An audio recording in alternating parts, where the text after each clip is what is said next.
Bismillahirrahmanirrahim. Assalamualaikum warahmatullahi wabarakatuh.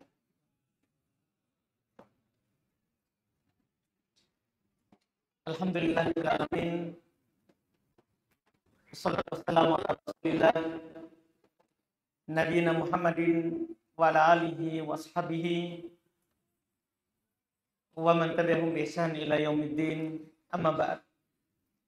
Kaum muslimin wal muslimat jamaah salat maghrib rahimani wa rahimakumullah. Alhamdulillah, kembali pada malam hari ini kita melanjutkan kajian kitab Al-Adabul Mufrad, kitab adab yang disendirikan oleh Al-Imam Muhammad ibn Ismail Al-Bukhari yang dikenal dengan Imam Al-Bukhari. Alhamdulillah, pada malam hari ini kita mulai masuk di, bisa dikatakan ini adalah pasal kedua dari kitab adab ini setelah selesai dari pasal pertama isi 24 bab terkait dengan kedua orang tua. Di malam hari ini bisa dikatakan pasal kedua, yaitu mulai membahas hal yang lain dari adab, belum mulai dengan pembahasan silaturahmi. Di bab pertama yaitu 25, beliau Al-Imam Al-Bukhari rahimahullah membuka dengan bab wujubu silaturahmi, bab wajibnya menyambung silaturahmi. Di bab ini beliau menyebutkan dua hadis, cuma satu dhaif hanya sebagai pendukung dan satunya adalah sahih, tapi dalil akan wajibnya silaturahmi itu sangat banyak dari Quran dan hadis. Kita baca dulu yang belum sampaikan, baru kita sampaikan dalil-dalil yang lain akan wajibnya silaturahmi. Kata beliau rahimahullah, haddatsana Musa ibn Ismail, telah bercerita kepada kami Musa ibn Ismail, guru dari Imam Al-Bukhari rahimahullah. Qala, beliau berkata, haddatsana Damdam ibn Amr Al-Hanafi, telah bercerita kepada kami Damdam ibn Amr Al-Hanafi, yaitu beliau adalah Abul Aswad. Ini nanti cacat dari hadis ini. Ya, Damdam ibn Amr Al-Hanafi ini adalah dianggap layyin al-hadis, dianggap lemah hadisnya oleh Abul Aswad Al-Azdi, ya, dan sebagian ulama menguatkannya, seperti Abu Hatim berkata syekh, dia adalah seorang syekh. Iya, dan Ibn Hibban menyebutkan rawi ini di dalam kitab As-Thiqat. Dalam kitab As-Thiqat, rawi-rawi yang terpercaya, jelas diperselisihkan akan kekuatan hadisnya. Cuman cacatnya bukan hanya ini, adalah bahkan lebih dari itu, yaitu setelahnya. Qala, beliau berkata, haddatsana Kulayb ibn Manfa'ah, telah bercerita kepada kami Kulayb ibn Manfa'ah. Ia Kulayb ibn Manfa'ah ibn Bakar ibn al-Harith al-Anmari Abul Manfa'ah. Beliau berkata, qala jaddi, berkata kakek. Kakeknya adalah Bakar ibn al-Harith al-Anmari Abul Manfa'ah. Dan ada juga yang menyatakan nama kakeknya adalah Kulayb. Kakeknya ini masalah dalam hadis. Ini masalah dalam hadis. Dia bernama, jika namanya adalah Kulayb ibn Manfa'ah, maka ini adalah rawi yang majhul, rawi yang tidak dikenal. Inilah sebab cacatnya hadis ini nanti, yang membuat kita tidak mengambilnya sebagai pendalilan akan wajibnya silaturahmi.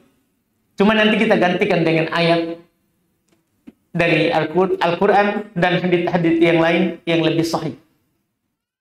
Qala beliau berkata, ya Rasulullah, man abar? Dia berkata, wahai Rasulullah, siapa orang yang harus saya berbuat baik kepadanya? Qala, kata Nabi kepadanya, ummak wa abak wa ukhtak wa aqaq wa maulak alladhi yalidak hakun wajibun wa rahimun mausulah. Belum berkata, sambung, berbuat baiklah kepada ibumu, bapakmu, saudari perempuanmu, saudara laki-lakimu. Iya, engkau telah merdekakan. Itu hak yang wajib dan silaturahmi yang disambung. Cuman hadits ini seandainya sahih bisalah dipakai untuk wajibnya silaturahmi. Karena ada kata hakun wajib, hak yang wajib. Tapi hadits ini dhaif, kita tidak perlu memakainya. Qala, kemudian hadits kedua, belum berkata, qala Imam Al-Bukhari rahimahullah, kalau ini sahih. Haddatsana Musa ibn Ismail, guru yang sama, cuman beda setelahnya. Qala, belum berkata, haddatsana Abu Awanah, telah bercerita kepada kami Abu Awanah, rawi terpercaya, beliau bernama Waddah ibn Abdillah. Beliau adalah rawi yang thiqatun sabatun hujjatun, terpercaya, hujjah dalam periwayatan. Qala, beliau berkata, an Abdul Malik ibn Umair, dari Abdul Malik ibn Umair. Qala, beliau berkata, an Musa ibn Tolhah an Abi Hurairah, dari Musa ibn Tolhah dari Abu Hurairah, sanad yang sahih. Qala, beliau berkata, lamma nazalat hadhil ayat, tatkala turun ayat ini, wa andir ashiratakal aqrabin, itu perintah kepada Nabi kita, berilah peringatan kepada kerabat dekatmu. Qala qaman Nabi, maka Nabi SAW ketika turun ayat ini belum berdiri. Panada, belum pun memanggil keluarga dekat. Ya Bani Ka'ab ibn Lu'ay, wahai Bani Ka'ab ibn Lu'ay, ankidu anfusakum minan nar, selamatkan diri kalian dari api neraka. Ya Bani Abdi Manaf, wahai Bani Abdi Manaf, ankidu anfusakum minan nar, selamatkan diri kalian dari api neraka. Ya Bani Hashim, wahai Bani Hashim, ankidu anfusakum minan nar, selamatkan diri kalian dari api neraka.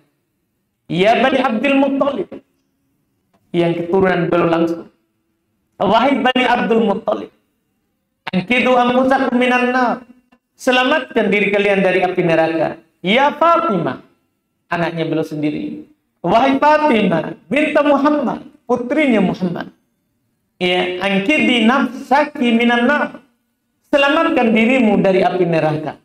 Fa inni la amliku laki minallahi syai'a, sungguh saya tidak bisa membantumu dari Allah sedikit pun.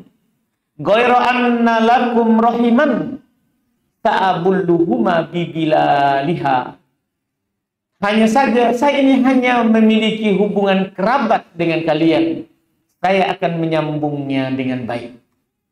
Dalam masalah siksaan atau mempercepat nikmat, keturunan tidak berguna.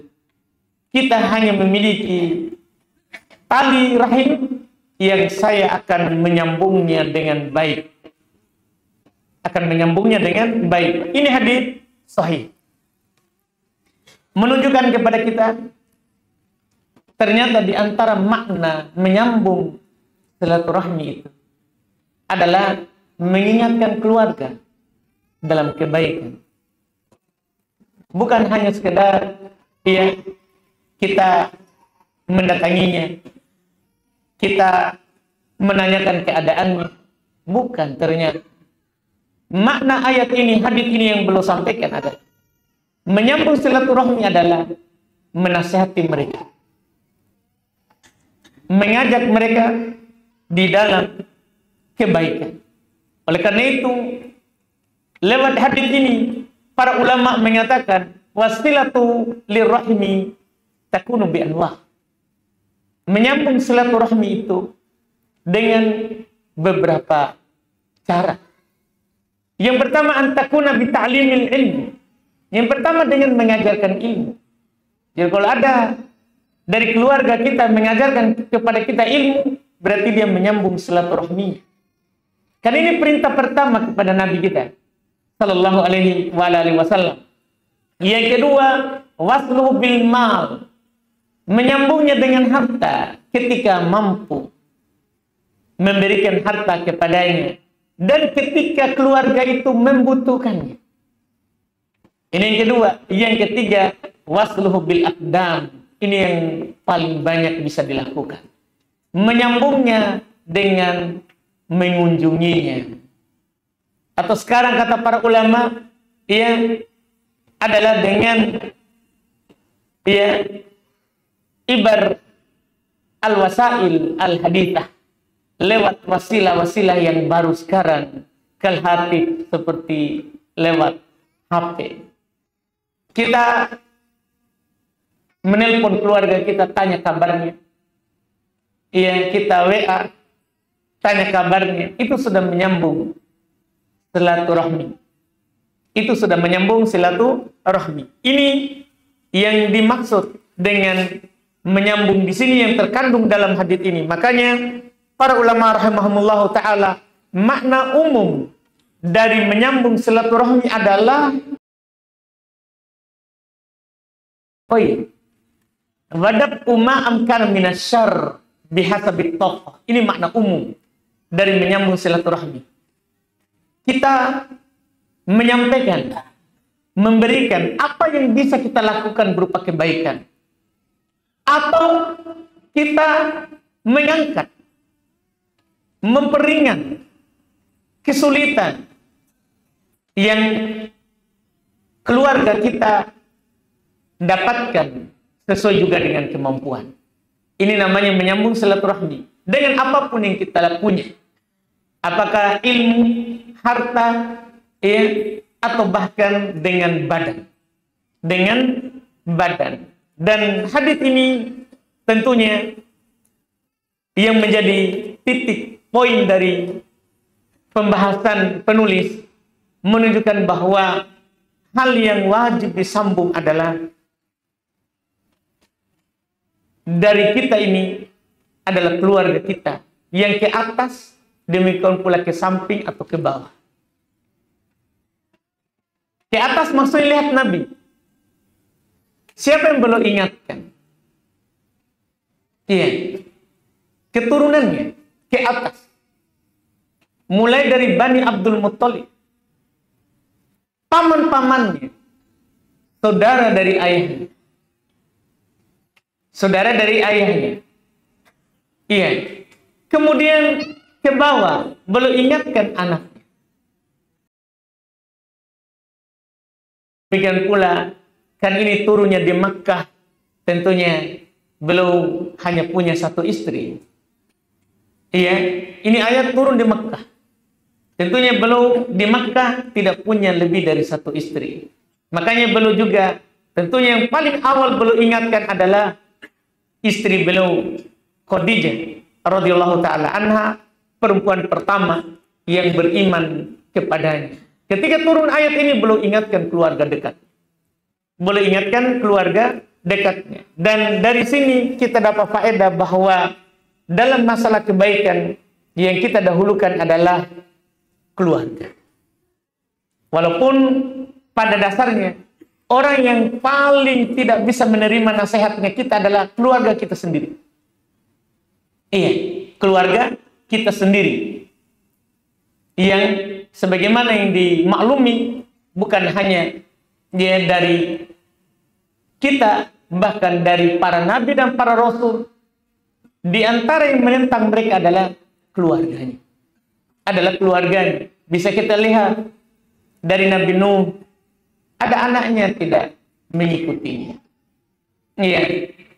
Rasul pertama Demikian pula para nabi dan rasul setelahnya. Kita bisa melihat Lut, Nabi Lut, ya, istrinya tidak mengikutinya.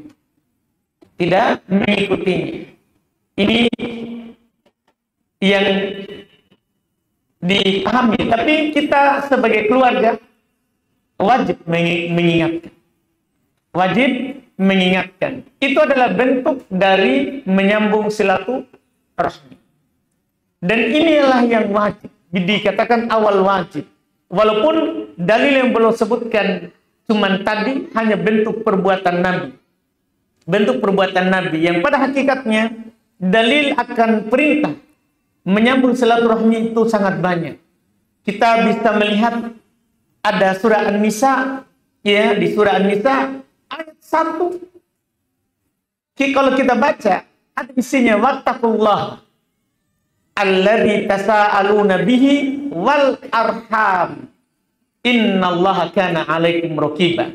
Dan bertakwalah kepada Allah yang dengan menyebut namanya kamu saling meminta satu sama lain.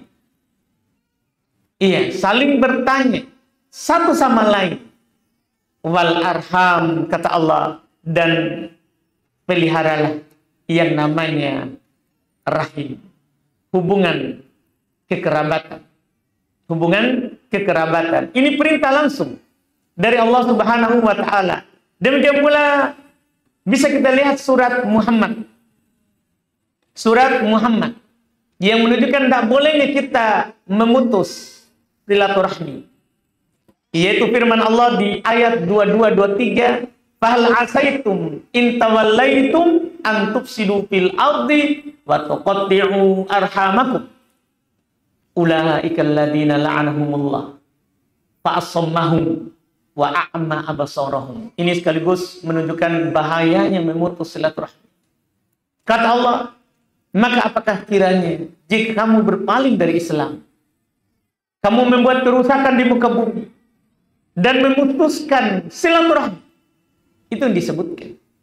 Dari sini kita bisa pahami memutus silaturahmi itu namanya berbuat kerusakan di muka bumi. Itu membuat kerusakan di muka bumi. Kalau kita lakukan ini, ulaikal ladzina la'anahumullah. Mereka itulah orang-orang yang dilaknat oleh Allah. Naudzubillah. Ini menunjukkan memutus silaturahmi itu dosa besar. Karena dilaknat. Mereka itu adalah orang-orang yang dilaknat oleh Allah. Kata Allah ini, fa'asammahu. Maka Allah Subhanahu wa taala membuat mereka tuli. Makanya orang memutus silaturahmi itu punya telinga tapi tidak dipakai mendengar. Wa'ama absarahum, dan Allah Subhanahu wa taala membutakan pandangan mereka. Ini hukuman bagi orang yang memutus hubungan dengan yang memiliki ikatan kerabat, maka Allah memutus hubungan dengannya. Allah Subhanahu wa taala memutus hubungan dengannya. Demikian pula ada di surat Ar-Ra'd 21-22 juga. Allah berfirman, walladzina yasiluna ma amarallahu bih ayyusal wa yakhshawna rabbahum wa yakhafuna su'al hisab. Dan orang-orang yang menyambung apa yang Allah perintahkan untuk disambung. Itu yang diperintahkan oleh Allah adalah silaturahmi. Allah perintahkan untuk disambung. Ini menunjukkan wajibnya. Dan mereka takut kepada Rabb mereka dan takut hisab pada hari yang buruk, itu hari kiamat. Ini juga ya yang dalam hadits sangat banyak dan bahkan lebih menakutkan ancamannya, yang menunjukkan wajibnya kita menyambung silaturahmi. Misalnya sabda Nabi dalam hadits Bukhari dan Muslim, la yadkhulul jannah qati', tidak akan masuk ke dalam surga orang yang memutus silaturahmi. Nabi ancam tidak masuk dalam surga.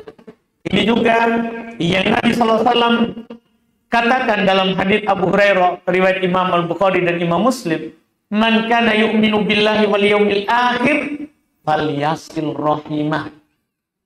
Perintah yang menunjukkan wajibnya. Sekiranya boleh sebutkan hadits ini lebih bagus. Tapi belum dimaklumi tentunya karena belum sudah sebutkan di sahihnya. Kalau ini kan adab yang disendirikan selain yang ada di sahih. Iya, kata Nabi SAW, siapa saja yang beriman kepada Allah dan hari akhirat, hendaklah dia menyambung silaturahminya. Perintah langsung dari Nabi.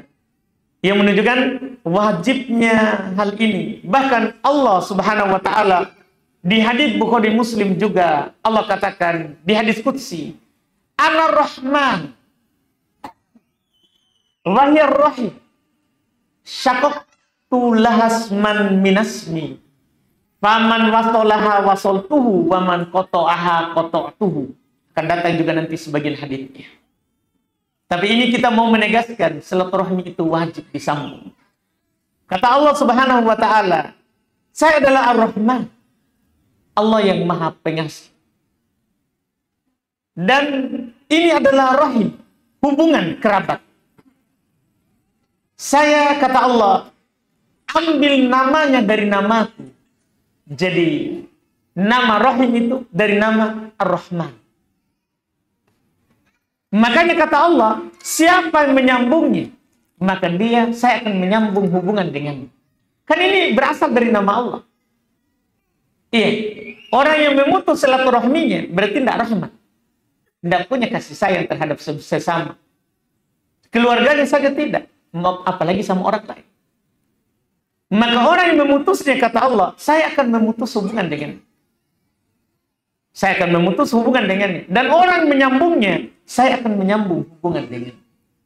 Ini yang Allah Subhanahu wa taala katakan di hadis ini. Demikian pula hadis terakhir ada di Bukhari dan Muslim dan Imam Tirmidzi juga kata Nabi, laisal wasil bil mukafi walakinnal wasil alladzi idza qata'ta rahimahu wasalaha. Karena tidak dipungkiri, ada saja dari keluarga kita membuat kita putus hubungan dengannya. Tapi Nabi sudah jauh hari menasihatkan kita. Bukanlah orang menyambung silaturahmi itu adalah yang membalas kebaikan saja. Keluarga kasih hadiah, kita juga kasih. Bukan itu yang menyambung silaturahmi. Itu namanya karena membalas perbuatan baik. Akan tetapi kata Nabi, yang benar-benar menyambung silaturahmi adalah yang tetap menyambung meski diputus oleh kerabatnya. Kerabatnya memutusnya, tapi dia tetap bersabar atas gangguannya. Dia menyambungnya, itulah dibilang orang yang menyambung silaturahmi. Nah, ini semua dalil yang mencukupi tadi dari apa yang beliau sebutkan. Yang menunjukkan apa yang beliau katakan, babu wujubi silaturahmi. Bab wajibnya menyambung silaturahmi. Itu sudah cukup. Ayat Quran, hadis Nabi Shallallahu Alaihi Wasallam yang sangat banyak. Adapun keutamaannya kita tidak sampaikan dulu hari ini karena penulis sendiri akan menyampaikan keutamaan menyambung silaturahmi dan bahayanya kita memutus silaturahmi. Yang akan datang insyaallah taala penyebutan dari beliau di beberapa bab yang akan datang. Kita cukupkan dulu. Kita masuk di pertanyaan. Tidak ada di pertanyaan ini. Kau pergi. Nanti tidak dengar. Ustaz, apa hukumnya membuat arisan keluarga dengan niat hanya untuk bisa rutin silaturahmi? Para sepupu dan memberikan setiap orang, membebani setiap orang biaya konsumsi. Tidak masalah. Tidak masalah. Karena kan ini hal yang mubah asalnya. Hal yang mubah. Mubah kita membuat arisan. Kecuali arisan yang dilarang, misalnya arisan emas, arisan perak, itu tidak boleh. Karena tidak boleh dibayar cicil. Kalau selain itu, boleh diarisankan. Mubah. Mubah. Nah, ketika hal yang mubah dan dia akan mengantarkan kepada hal yang sunnah atau hal yang dianjurkan, maka menjadi dianjurkan. Jika kita tidak bisa berkumpul kecuali dengan alasan itu, maka tidak apa-apa kita tempuh jalan itu. Dan kita mendapat pahala dengan itu karena kaidah umumnya adalah al-wasail lah ahkam al-maqasid. yang menjadi pengantar kepada sesuatu perbuatan, kebaikan ataupun keburukan, maka ini pengantar mengambil hukum maksud. Jadi kalau dengan melakukan ini arisan, mengantarkan kita kepada berkumpul keluarga, tersambung silaturahmi, maka itu akan menjadi hal yang dianjurkan. Asalnya mubah menjadi hal yang dianjurkan. Iya, ini wallahualam tidak masalah hal itu dilakukan. Kemudian berikutnya, Ustaz, mohon penjelasannya tentang puasa Ayyamul Bid dan waktu pelaksanaannya. Ada dua hadis dalam masalah ini. Ada hadis mutlak. Mutlak maksudnya tidak diikat dengan tanggal tertentu. Iya. Ketika sahabat Abdullah ibn Amr ibn al-As datang kepada Nabi meminta tuntunan tentang puasa. Puasa apa yang dianjurkan untuknya? Maka kata Nabi kepadanya, sum salatata ayyamin fi kulli syahr. Maka kamu berpuasalah 3 hari dalam setiap bulan. Ini mutlak. Tidak ada tanggalnya. Tidak ada tanggalnya. Iya. Dan di sana ada hadis kedua.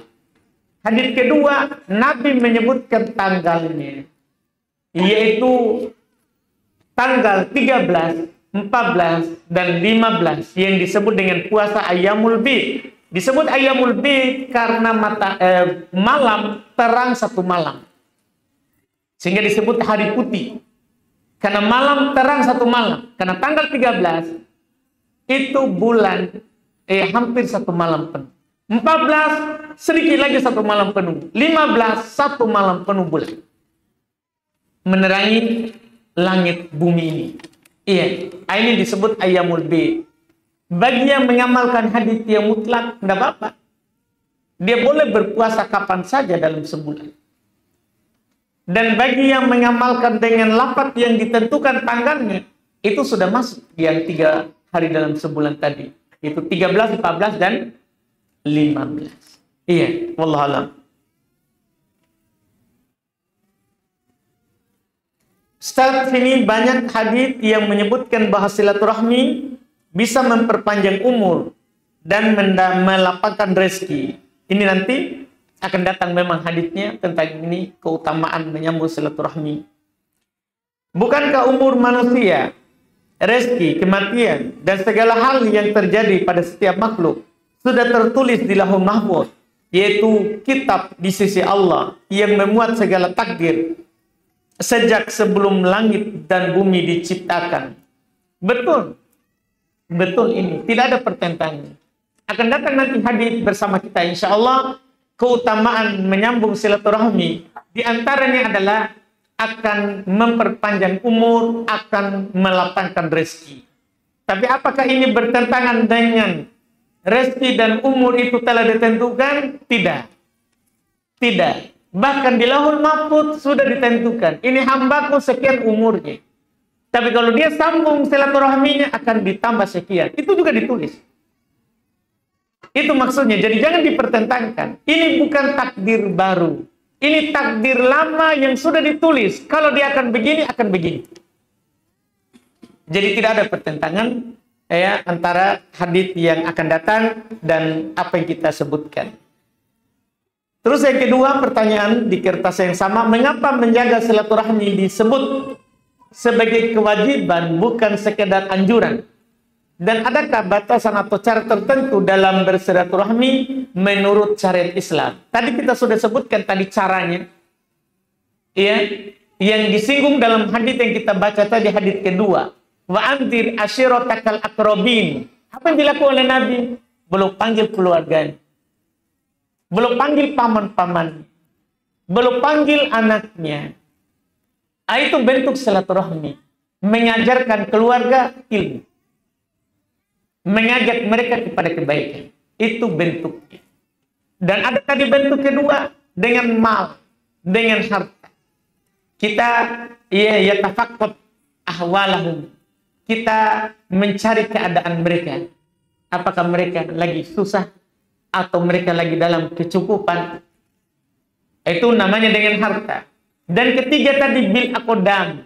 mereka para ulama kita takbir dengan aqdam, dengan kaki, maksudnya kita menuju ke tempatnya. Kita menuju ke tempatnya. Dan para ulama menyinggung sekarang dengan adanya HP yang mendekatkan yang jauh, maka diantara menyambung silaturahmi adalah dengan menggunakan HP.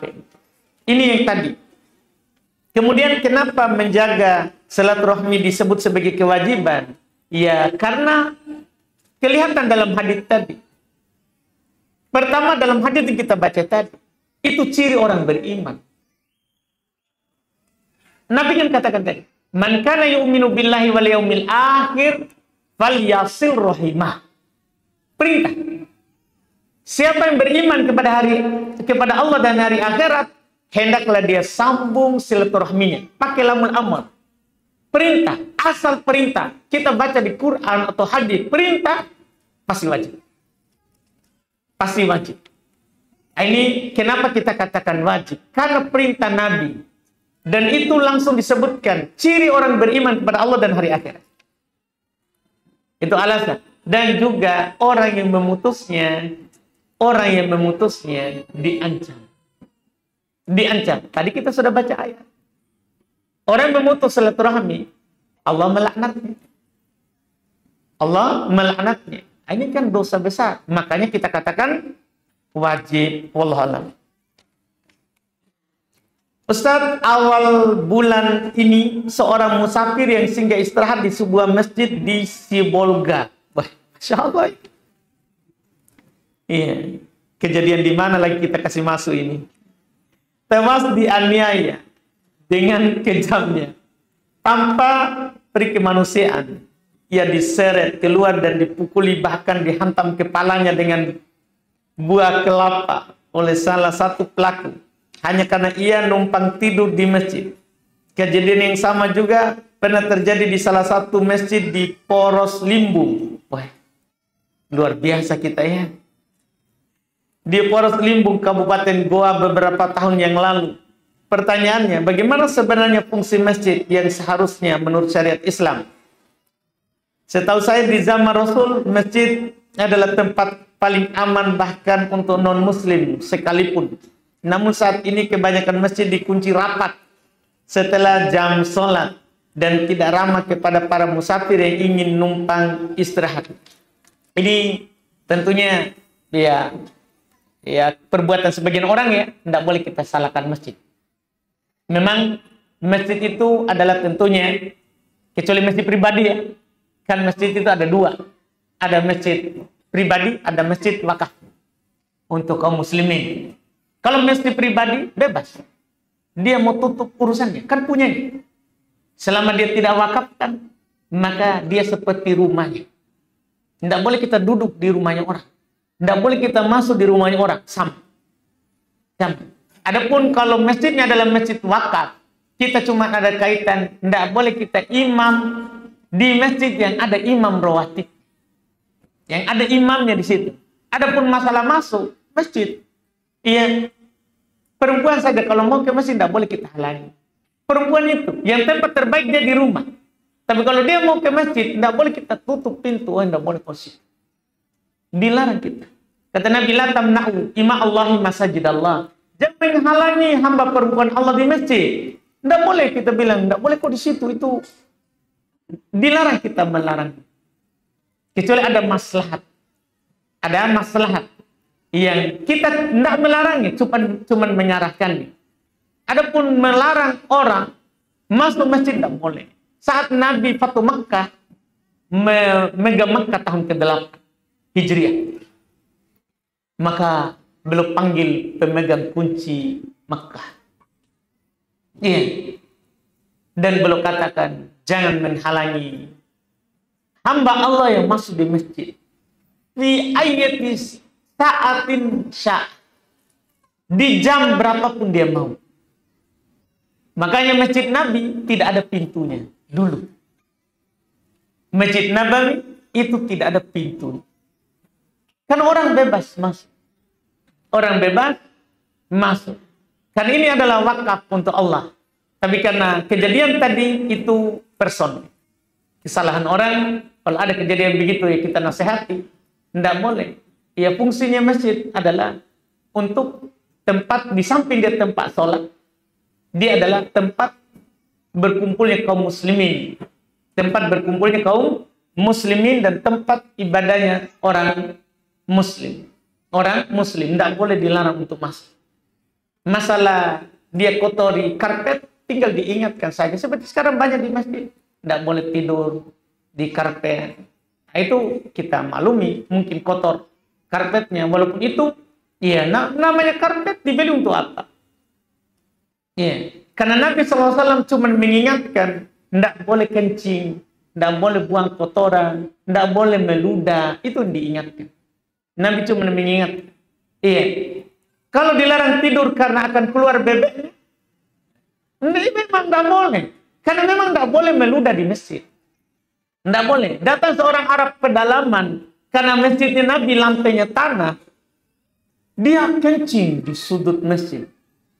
Para sahabat menegurnya dengan keras. Iya. Cuma Nabi mengatakan, biarkan saja dulu. Selesai kencingnya baru kita sampai. Setelah kencing baru Nabi bilang, ini masjid tidak cocok untuk kotoran. Ayo. Jadi sebenarnya masjid biarkan saya terbuka dan ingatkan, tidak boleh dikotor, tidak boleh dikencingi, tidak boleh buang air, apakah kecil atau besar, tidak boleh diludahi.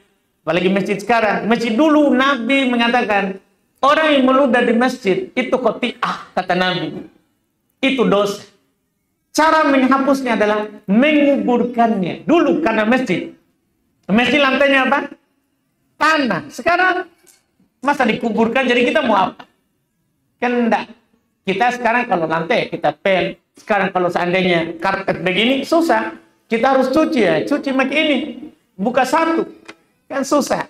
Makanya caranya adalah menjaga supaya kita tidak tidur di situ dan kita jangan sampai keluar ya air ludahnya, itu tentunya dilarang. Adapun melarang orang masuk masjid tidak boleh, itu kesalahan tentunya, wallahu alam.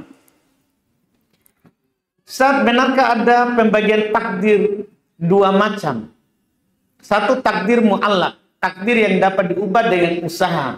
Yang kedua takdir mubram, takdir yang ketetapan Allah Subhanahu wa taala yang tidak dapat diubah. Iya. Tergantung kita maukan apa. Dua-duanya sama. Takdirnya Allah di Lauhul Mahfuz tidak bisa berubah. Iya.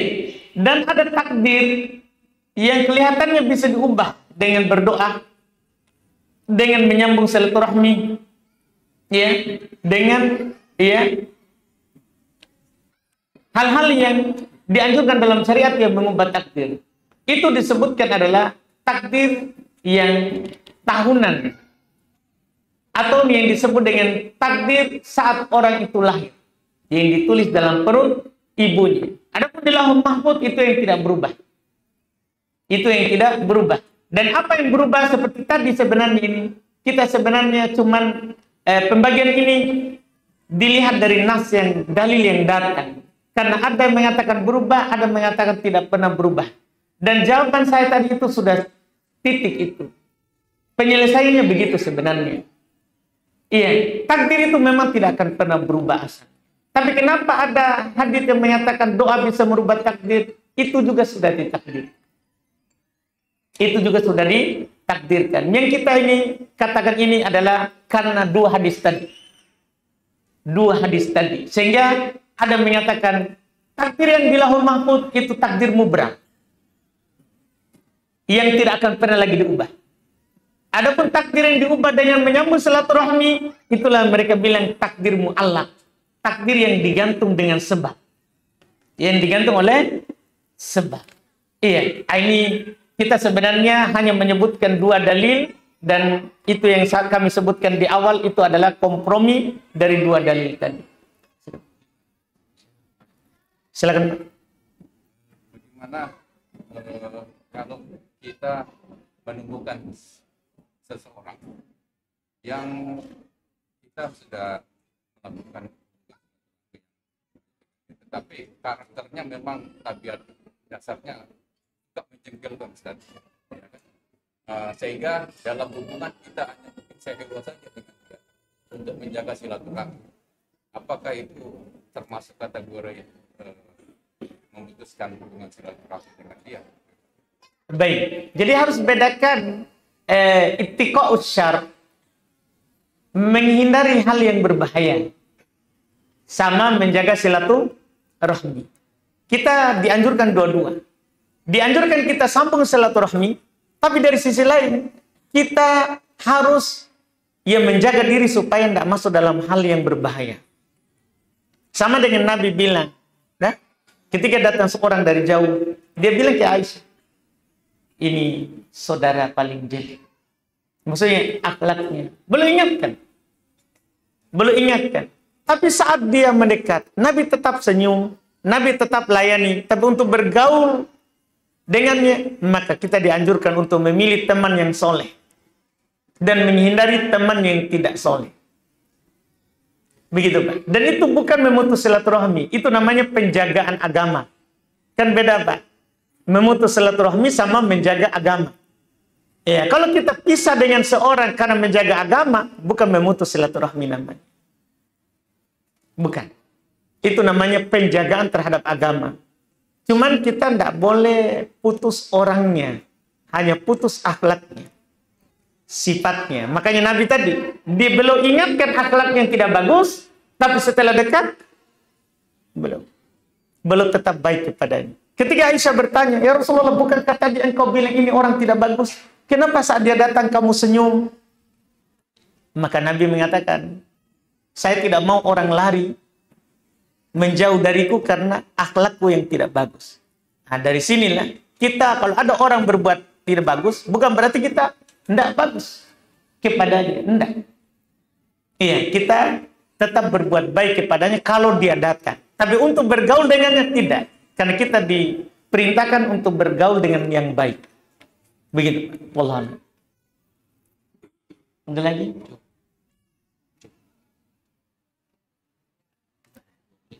Hah? 1 menit? 1 menit ada pertanyaan? Pendaji, Pak. Masalah? Masjid.